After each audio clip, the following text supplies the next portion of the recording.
কখনো কখনো একটা বিকেল পুরো মনটা বদলে দেয়।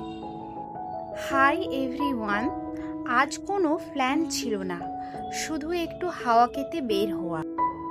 এই শহরের বিকেলগুলোতে একটা অদ্ভুত শান্তি আছে, যেন সব ব্যস্ততা ধীরে ধীরে সফট হয়ে যায়।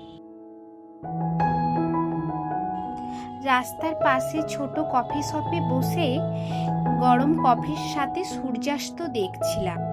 চারপাশে এত শব্দ, তবুও নিজের ভেতরটা সারপ্রাইজিংলি ক্লেম লাগছিল। গোল্ডেন আওয়ারটা সবকিছু সুন্দর করে দেয় না। পুরনো রাস্তা, হালকা বাতাস আর নিজের সাথে একটু সময়। আমরা হয়তো বড় বড় মুহূর্ত খুঁজি, কিন্তু আসল হ্যাপিনেস লুকিয়ে থাকে এই ছোট ছোট অ্যাস্থেটিক বিকেলগুলোতেই। আজকের বিকেলটা মনে করিয়ে দিল life does not always need excitement, sometime soft movements R enough. Bye bye.